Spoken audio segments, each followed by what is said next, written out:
Voici ce que nous allons faire comme deuxième exercice. Donc c'est une animation cyclée, donc on peut lire indéfiniment. C'est ce qu'on appelle une satisfying animation. Vous trouverez des exemples sur YouTube en long et en large, enfin peut-être un peu plus complexe que celle-ci. Mais ici on va déjà avoir une petite introduction à l'animation en 3D. Nous allons commencer par faire la boule qui se balance, donc la boule suspendue. Donc on a un cube, ça tombe bien. On va lui ajouter une subdivision de surface parce qu'on aime bien faire des sphères avec des cubes. Et un cast aussi. Voilà, qu'on met à 1 dans le facteur. Voilà, et on applique tout ça. Alors encore une fois, pourquoi est-ce qu'on passe par là? Parce que ça nous donne des quads. Et que les quads, c'est bien. C'est mieux que les triangles qu'on a avec une sphère classique. On utilisera une sphère tout à l'heure, on verra la différence. Et donc ça me permet de sélectionner les 4 faces qui sont là, de l'extruder, changer sa taille, clic droit, en faire un cercle, et même encore changer la taille beaucoup plus petite. Je fais une extrude, petite extrude, et puis je fais une plus grande. Alors, ouais, là elle sera même encore trop. Donc je vais revenir pour diminuer. Voilà, et une extrude. Voilà, il faut faire comme un filin qui soutient cette sphère. Voilà, et on va monter. Alors, si on veut voir où on est, 6, on peut monter jusque 9 hein, dans ces eaux-là. Voilà. Ok, donc là, on a notre boule et sa corde de suspension. Et on va tout de suite ajouter un smooth pour que ce soit un peu lisse. Et même une subdivision de surface qu'on rajoute pour que ce soit vraiment lisse. Alors là, voilà, ça c'est nickel. Dans ce genre d'exercice, on va pas avoir peur des subdivisions, etc. pour dire d'avoir quelque chose de pas mal. Alors ici au-dessus, on a quelque chose d'un peu pointu. C'est parce que ici, ce qui nous manque, c'est une petite extrusion supplémentaire pour dire d'aplatir. Et en fait, je peux même simplement supprimer cette face parce que je n'en ai pas besoin là au-dessus. Voilà, ok. Donc, on a notre boule, qu'on va appeler d'ailleurs boule suspendue.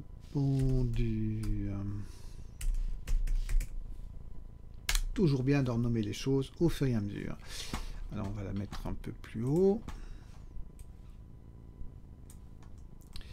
Et cette boule va passer à travers un anneau. Donc un anneau, on crée ça avec un torus. Et ce torus, alors on a des paramètres pour ce torus, et notamment son angle, un petit peu. Alors on va mettre 1.1, allez 1.15.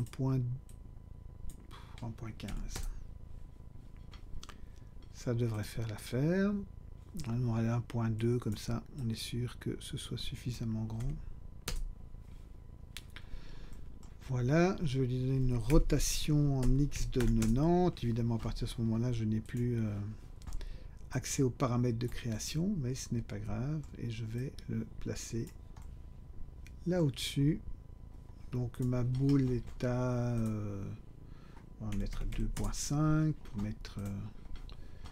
valeur, et ici aussi, comme ça on sait placer les objets un par rapport à l'autre. Ok, donc dans ma vue front, je vais venir éditer ce torus et je vais sélectionner les edges, la ligne de edge qui se trouve juste ici au milieu. CTRL B, je fais un bevel, je fais un petit espace, pas trop, il faut juste qu'il y ait la place pour comment dire, la tige de la boule pour qu'elle puisse passer. Donc je supprime cette face, ces faces plutôt, et je vais aller fermer maintenant le cylindre, ici vers le torus. Donc je sélectionne avec le Alt enfoncé, je sélectionne la ceinture de Edge, F pour remplir, I pour créer un, comment dire, un inset, donc autrement une sorte de bord. Et je fais pareil de l'autre côté. Donc Alt pour sélectionner, F comme Fabien pour remplir, et pour créer un inset. Alors, CTRL R, je rajoute une ligne de edge ici sur les bords, parce que je vais rajouter une subdivision de surface à mon nano, une fois que je lui aurai donné un pied. Donc, je vais venir sélectionner les 4 faces ici, comme tout à l'heure. Je vais faire une extrusion, changer la taille, arrondir tout ça en cercle, Loop Tool, cercle. Et donc si jamais vous n'avez pas le Loop Tool qui est là, c'est que vous ne l'avez pas activé dans les préférences. Pour rappel, donc préférences, vous tapez ici Loop, et vous avez Mesh Loop Tool, il faut l'activer, c'est un add-on. Voilà, alors ici c'est peut-être un peu étroit, ça peut être un peu plus large. Alors je vais faire une petite extrude, juste ce qu'il faut, et puis une plus grande qui rentre dans le sol, et là j'ai pas besoin de garder ces faces, donc X face, voilà. Maintenant je peux ajouter une subdivision de surface à mon torus, enfin que je vais appeler anneau. Voilà, à 2, et je le smooth, shade smooth, voilà, parfait. Donc, on va l'appeler anneau. Voilà, voilà, bien. Donc, on a déjà un premier truc. Alors, ceci, boule suspendue 0,1, on va en avoir 2. Donc, je la prends, majuscule D, clic droit, et suspendu 0,2. Voilà, voilà. Alors, je vais tout de suite créer les contrôleurs pour ces 2 boules suspendues. Donc, je vais ajouter un empty en cube, avec une taille peut-être de 0,75. Voilà. Ouais, enfin, peut-être même 0,5. C'est suffisant. Et je vais le placer à 9 points sur le clavier numérique. Non, j'étais pas assez haut, forcément. Ok, plutôt à 11. 11, 11 et demi. Enfin, l'important c'est qu'il soit ici au-dessus. Donc, je vais avoir le contrôle boule susp 0,1, et je vais le dupliquer. Shift D pour faire le contrôle suspendu 0,2. Voilà. Et chaque boule va être enfant de son contrôleur. Donc la susp 1, boule suspendue 1 sur le contrôleur 1, la boule suspendue 2 sur le contrôleur 2. Donc voilà que je suis prêt à animer ces boules. On verra ça tout à l'heure.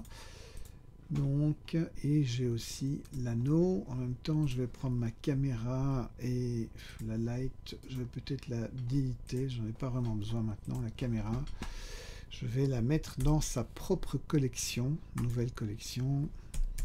Cam. Voilà. Comme ça, elle est tranquille dans sa collection. Et ici, bon, on va laisser sa collection parce que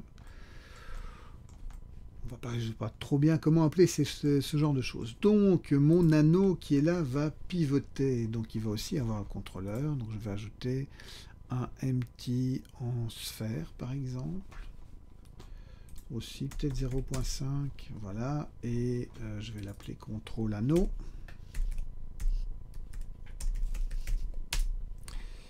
Et l'anneau va être enfant du contrôle anneau. Voilà. Ok, alors je vais avoir un plateau, donc je vais ajouter un cylindre que je vais écraser. Alors, je me recule un petit peu, SZ pour l'écraser. Et je vais le mettre, mais il est à 0, c'est très bien. Alors, est-ce que... Ouais. Donc en hauteur, il fait, allez, on va dire 0,44. Non, c'est pas 0,44. 0.44. Voilà, comme ça il a une petite épaisseur quand même, ce qui veut dire qu'il va être à une hauteur de 0.22. Comme ça il est bien sur le sol. En dessous, je sélectionne la face Inset et puis je delete la face puisqu'elle sera sur le sol, donc on s'en fout, mais je laisse quand même un petit bord. C'est toujours intéressant. Et ici, je vais faire aussi un Inset. Et voilà. Et ici, je vais faire plusieurs divisions. Alors, avec la roulette de la souris, je vais rajouter des divisions. Donc, 1, 2, 3, 4, 5. Enter, Enter, 2 fois pour valider la position et le fait d'avoir créé ces divisions. Donc voilà, je vais aller rajouter un bevel. Ah oui, d'abord, avant de faire ce bevel, je vais appliquer le scale sur mon objet. Et puis, je vais aller sélectionner avec le Alt enfoncé, sélectionner la ligne de Edge. CTRL B pour faire un bevel. Ben oui, en 3D, on fait tout le temps la même chose. Et ici, je vais faire pareil. CTRL B, bevel. Mais peut-être pas trop quand même. Voilà. Ok, je vais le mettre en smooth et je vais lui donner une subdivision de surface pour faire joli, joli, joli, joli. Voilà, voilà. Ok, à 2. Bon, donc là, j'ai mes deux boules qui vont se balancer, l'anneau qui va tourner. Il me faut le canon. Donc, pour les canons, je vais aller ajouter un cylindre, peut-être un peu plus petit. Voilà. Hop, je vais le mettre ici quelque part. Je suis sur l'axe des X, je ne change que sur l'axe des X. De cette manière-là, ce sera plus facile après pour le distribuer. Donc je vais le mettre un peu par ici. Et Z pour lui donner un petit peu de grandeur. Alors, je vais aller sélectionner la face ici au-dessus, Inset, je fais une petite épaisseur, Extrude, j'enfonce, CTRL R à l'intérieur pour ramener, CTRL R ici à l'extérieur pour pincer vers l'extérieur, CTRL R ici où je vais aussi m'étirer vers l'extérieur. Quand je vais faire une subdivision là-dessus, alors subdivision de surface, oui, alors en dessous j'ai un truc pas beau parce que je n'ai pas besoin de garder cette face, X face, voilà. Et maintenant, si je fais un smooth, donc object, shade smooth, voilà, j'ai quelque chose d'un peu plus sympa. Oui. Là en dessous, c'est un petit peu arrondi. Ce que je peux faire, c'est un CTRL R et descendre. Voilà. Ce que je peux aussi faire, c'est prendre la surface intérieure et faire un inset. Voilà, comme ça. J'ai quelque chose d'un peu plus propre. Ok, je vais lui donner une rotation à ce canon pour que... Donc... D'ailleurs, on pourrait lui... Non, on va pas trop chipoter. Donc, alors, R... Y et je descends un peu. Il faut qu'il rentre dans le plateau. On va faire ça comme ça, voilà. Et peut-être le déplacer un petit peu. Ok. Donc on a, non pas besoin d'entrer en sous-objet, donc on a cet objet, il est bien placé. Je vais appliquer sa position pour mettre son point de pivot au centre du monde, là où il y a mon 3D curseur, et je vais lui ajouter un miroir. Alors le miroir va se placer avant la subdivision de surface, voilà. Alors pas en X, en Y, non. En X, et pourquoi est-ce qu'il me le fait là? Ah oui, parce que je suis peut-être... Non.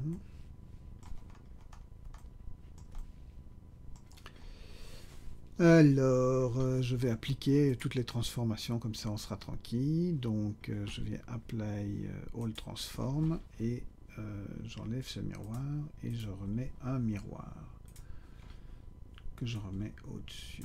Voilà. et voilà, donc là j'ai l'effet. En X, en Y non, mais par contre ce que je peux faire après c'est dupliquer mon canon qui est là, donc je vais d'ailleurs appliquer le miroir, voilà, ça j'ai un seul objet.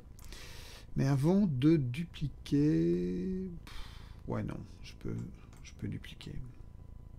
Je peux dupliquer. Donc je vais faire un majuscule D, R, Z, 90, Enter. Donc majuscule D pour dupliquer, R, Z, 90 pour pivoter 90 degrés, et Enter pour valider toutes ces actions que je viens de faire.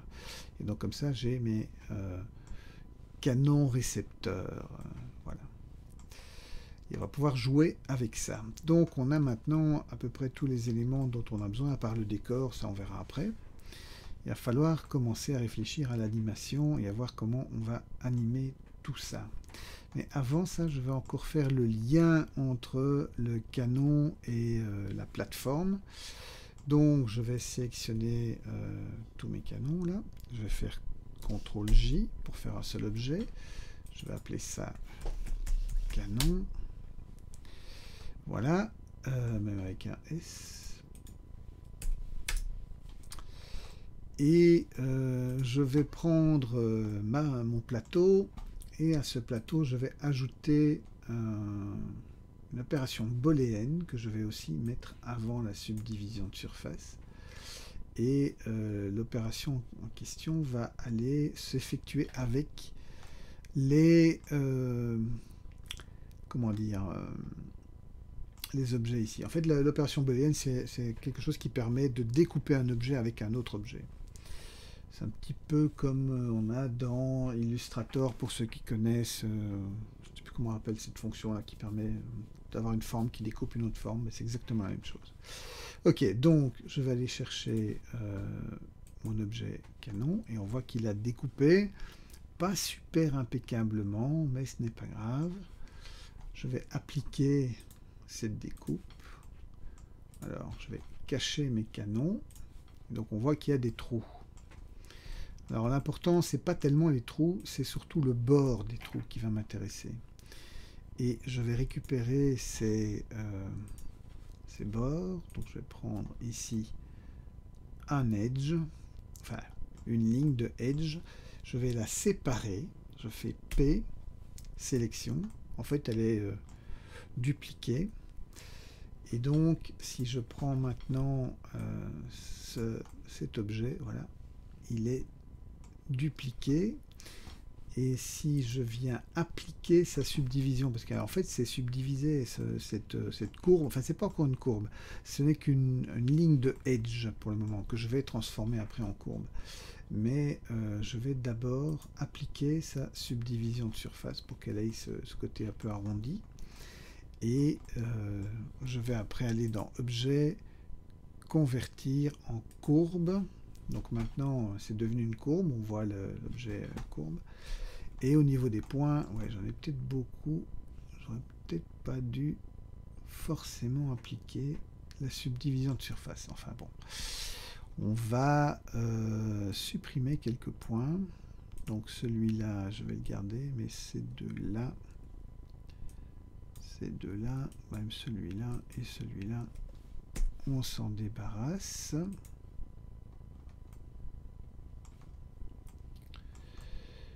Voilà, et ici pareil, ces deux-là, X.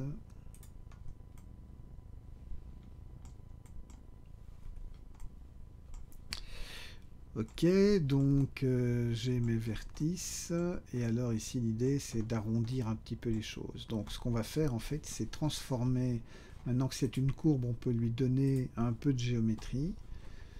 On avait vu ça sur exercice 1 avec le bras là, donc on peut aller lui donner un bevel. Cette fois-ci on va le garder. Voilà. Mais on voit que j'ai encore des angles là, il faut que j'arrange un peu ça. Donc je vais reprendre mes canons. Et ici, donc je vais descendre. Alors ce que je vais faire dans un premier temps, c'est faire en sorte que l'origine soit au centre. Donc origine to géométrie. De cette manière-là, ce sera plus facile pour le manipuler. Donc j'ai ici le trou. Alors je vois que je peux jouer un petit peu sur la taille pour essayer de rattraper. L'idée c'est de faire en sorte qu'on ait un rebord, une sorte de soudure comme ça entre la plaque et... donc je peux aller prendre ce point et le bouger. Et bouger les différents points pour que... ça n'a pas besoin d'être impeccable parce que ces soudures ne sont jamais non plus impeccables. Donc mais il faut que ce soit plutôt proche de la géométrie.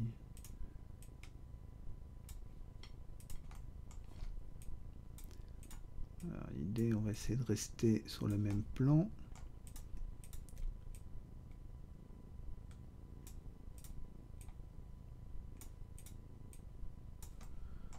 Alors quand je l'aurai fait une fois, je pourrais le multiplier pour les autres canons puisqu'ils sont tous à 45 degrés. Donc voilà, hop.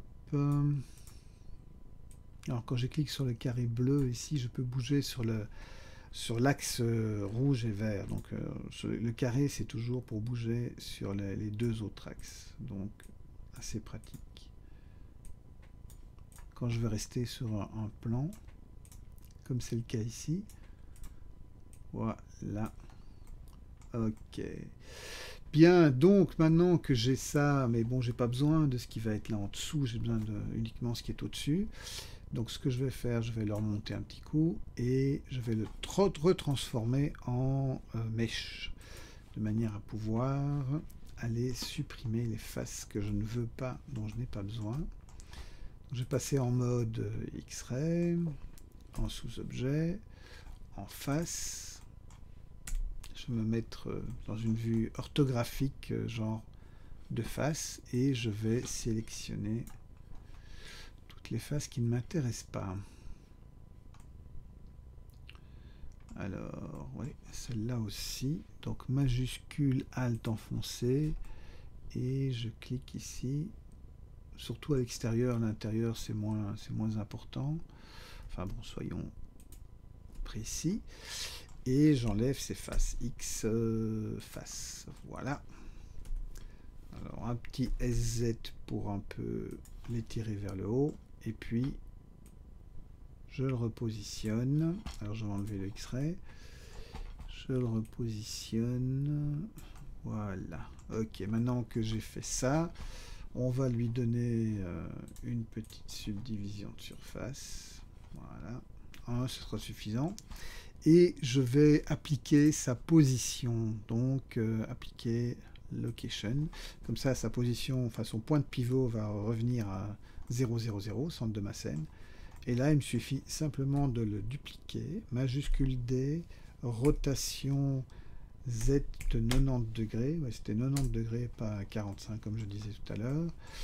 Et donc majuscule D, RZ 40, pas 45. 90. Ouais, bon, je peux repartir de 0. RZ90, voilà. Donc, majuscule D, RZ90, et voilà. Donc, je peux tous les sélectionner. Aussi les canons. Je reviens sur les canons, pas sur le... Je vais désélectionner le nom d'une pipe. Je veux ça, pas le... Et je resélectionne en dernier lieu le canon. Voilà, et je fais un CTRL J. Et donc maintenant j'ai un seul objet. Voilà, les canons ici, ils rentrent dedans, mais c'est pas grave, on a enlevé les faces et on ne les verra pas.